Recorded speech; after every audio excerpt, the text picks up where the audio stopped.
although now rapidly fading from the collective American memory, Phyllis Schlafly helped to usher in a new era of conservatism. A reactionary presiding over the dawn of the new right, Phyllis Schlafly was as complex as the movement she represented. A shrewd politico who framed herself as a deferential housewife, Phyllis Schlafly worked tirelessly to fight the rise of the women's liberation movement. At one point in time, she was crisscrossing the U.S., lobbying leaders and organizing her coalition, while simultaneously pursuing a law degree, all the while trumpeting being a housewife as the most fulfilling career choice. The irony was not lost on Schlafly's political opponents, principally the second-wave feminists, who derisively noted that she lived a liberated life while campaigning against liberating other women from being housewives.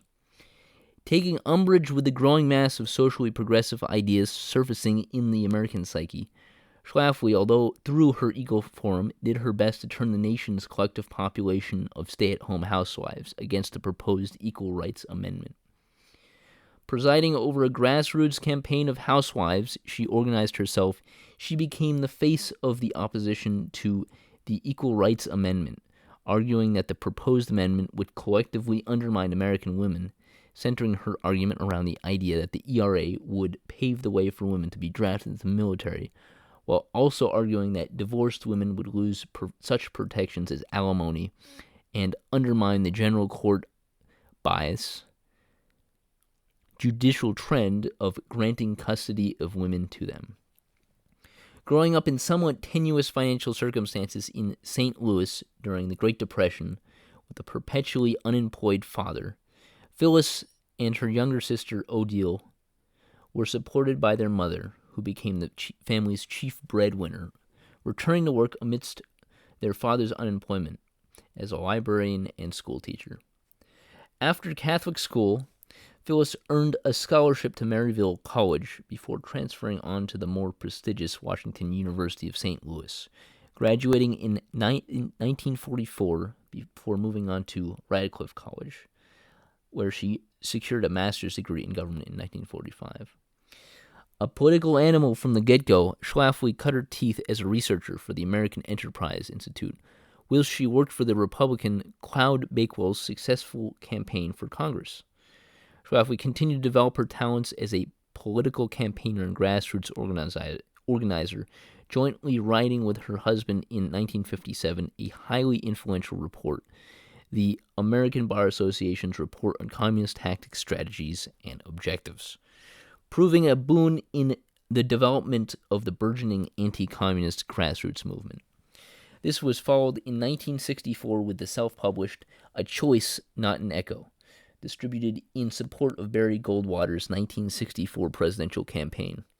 Here, Schlafly attempted to discredit the more moderate Rockefeller wing of the Republican Party, arguing that they were both corrupt and exceedingly interventionist.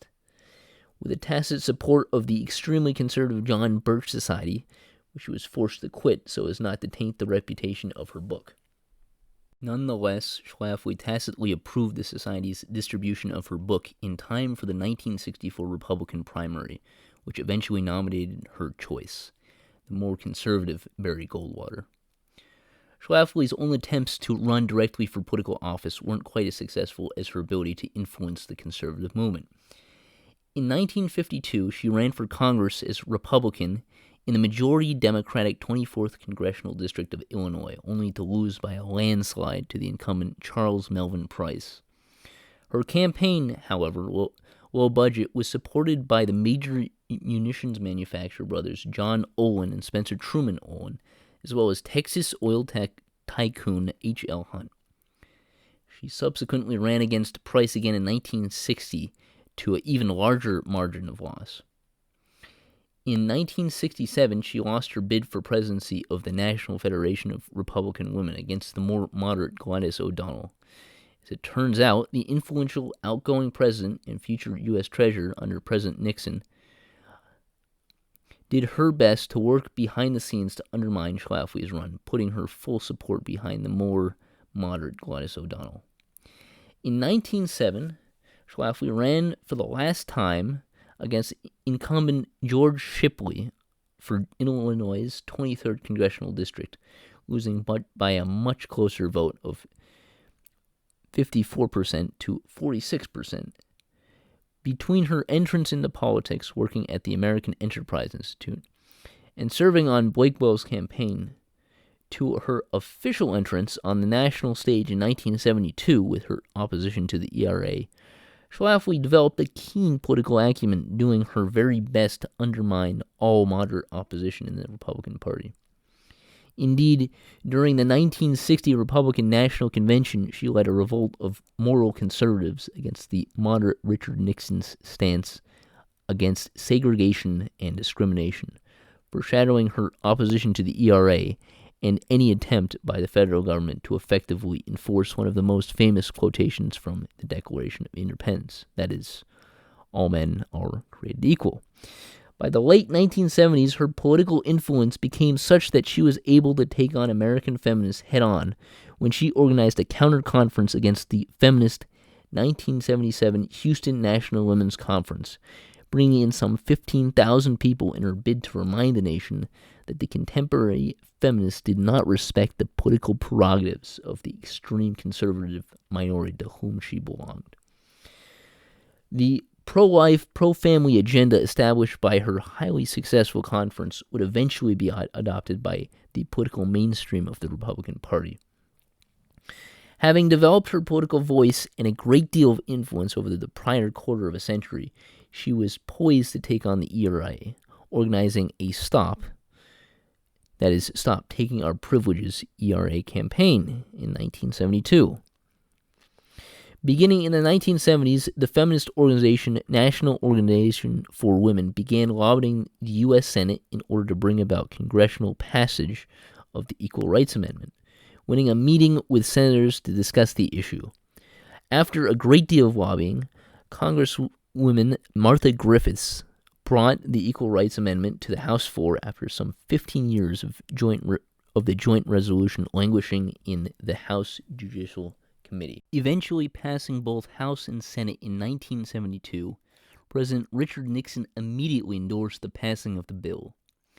Beginning in March 1972, the floor was open for the amendment to be ratified, with a deadline set for 1979.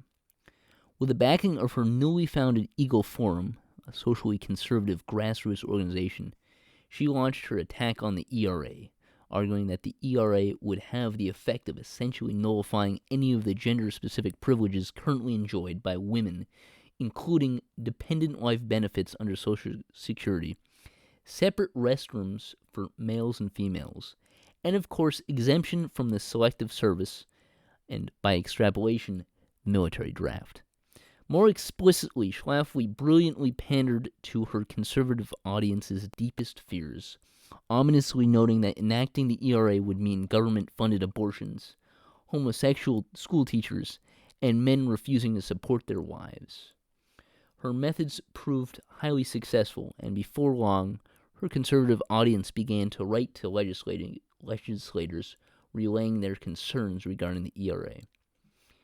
At the time of the start of her campaign against the ERA, the amendment had been ratified by 28 out of the required 38 states.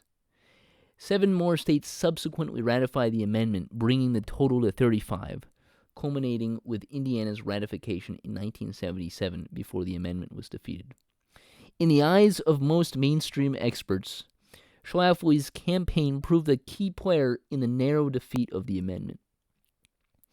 Key to this victory was, of course, Schlafly's understanding of her audience and her brilliant ability to exploit political opportunities. In the late 1970s, the feminists of now briefly attempted to establish a program that would help older divorced and widowed women.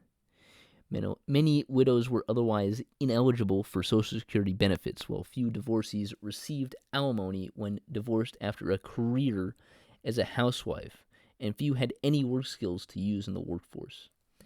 Younger activists, however, criticized such a program, believing that such a program should be oriented towards helping poorer minority women rather than older middle-class women who were essentially screwed by the system. Thus, this program was abandoned by 1980 in favor of the ratification of the ERA, allowing for Phyllis Schlafly to exploit this political vacuum. Schlafly chided feminists for abandoning this older group of economically disenfranchised women, paradoxically arguing that the ERA would unbalance laws in favor of men, stripping the legal protections that these already economically disenfranchised women urgently needed. Schlafly continued her point by noting that the ERA was designed for the benefit of young career women, warning that if the ERA was enacted and men and women were treated equally, middle-aged housewives without job skills would be put at an economic disadvantage. Furthermore, Schlafly argued that the ERA would repeal legal protections and eliminate the judicial tendency divorced mothers enjoyed in receiving custody of their children. All in all, Schlafly's shrewd political sensibilities, her ability to build up grassroots support, and her fundamental understanding of, and ability to exploit her constituents' deep-set political fears enabled her to undermine the momentum of the ERA, ending it in its tracks.